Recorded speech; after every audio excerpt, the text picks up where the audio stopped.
డెన్మార్క్లో ఉన్నటువంటి ఒక ద్వీపమైనటువంటి గ్రీన్లాండ్ మీదన ఎందుకు పట్టుపడుతోంది, ఎందుకు మొండిగా నిలబడుతున్నది ప్రస్తుతం అమెరికా అంటే రెండు రకాలు. ఒకటి అక్కడ సహజ వనరులు రేర్ ఎర్త్ మినరల్స్ ఉన్నాయి, ప్లస్ అక్కడ ఈ చుట్టుపక్కల ఉన్నటువంటి అనేక దేశాలకి సెంటర్ పాయింట్. లైక్ మన ఆఫ్ఘనిస్తాన్ కనుక రష్యాకి, పాకిస్తాన్కి, ఇరాన్కి, చైనాకి ఎట్లా సెంటర్ పాయింట్, గ్రీన్లాండ్ అట్లాగే వివిధ దేశాలకి సెంటర్ పాయింట్. అట్లాగే సముద్రం మీద ఆధిపత్యానికి ఒక కీలకమైనటువంటి పాయింట్.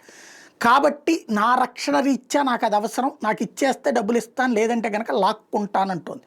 అదే నిజమైతే భవిష్యత్తులో భారతదేశం కూడా ఇదే సందర్భం అని పీఓజేకే మీదకి వెళ్ళి దాడి చేస్తే కాదనడానికి అమెరికా కానీ, యూరప్ దేశాలకు కానీ, నాటో దేశాలకు కానీ అభ్యంతరం పెట్టడానికి వీల్లేదు. ఎందుకంటే అమెరికా దేశ రక్షణ అవసరాల రీత్యా గ్రీన్లాండ్ను తీసుకునేటట్టయితే భారతదేశపు రక్షణ అవసరాల రీత్యా పీఓజేకేని తీసుకోవచ్చు, తప్పే లేదు. పాక్ ఆక్యుపైడ్ జమ్మూ కాశ్మీర్ స్వాధీనం చేసేసుకోవచ్చు.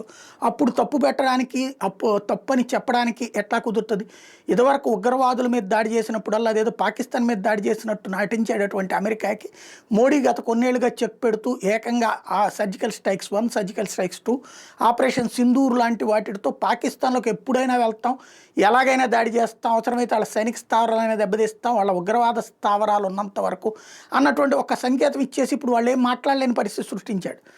అట్లాగే రేపు పొద్దున పీఓజేకే ఆక్యుపై చేసుకున్నా సరే కాదనడానికి వీలేదు. ఆక్యుపై కాదు, పునఃస్వాధీనం చేసుకోవడం అన్నటువంటిది. కాకపోతే అది చెయ్యాలంటే భవిష్యత్తు పెద్ద యుద్ధాలకు సిద్ధం కావాలి. ఎందుకంటే ఏ దేశపు వ్యవహార శైలి ఎట్టుంటుందో తెలియదు. అమెరికా రేపు పొద్దున పాకిస్తాన్ వెనకాల ఉండి నాటకాలు ఆడినా ఆశ్చర్యపోనక్కర్లేదు. ఎందుకంటే ఇప్పుడు ప్రపంచంలో టాప్ 2గా ఉన్నటువంటి చైనా, టాప్ 3గా ఉన్నటువంటి జర్మనీ, టాప్ 4గా ఉన్నటువంటి ఇండియాలో జర్మనీని పక్కన పెట్టి చైనా, ఇండియాని కంట్రోల్ చేయకపోతే అమెరికా జీవితం సర్వనాశనం అయిపోతుంది అన్నటువంటి భయంతో ఉంది అమెరికా. కాబట్టి దీన్ని అడ్డుపెట్టుకుని యుద్ధానికి పాకిస్తాన్ని రెచ్చగొట్టి దాని వెనకాల టర్కీ ఇట్లాంటి వాళ్ళందరూ పెట్టి దాని వెనకాల అమెరికా ఉన్న ఆశ్చర్యపోనక్కర్లేదు. కాబట్టి పెను యుద్ధానికి సిద్ధమైతే మాత్రమే మనం పీఓజేకే స్వాధీనం చేసుకోవాలి. ఇక దానికి మరి సిద్ధపడాలా లేదా అన్నది ప్రజాభిప్రాయం మీద ఆధారపడి ఉంటుంది.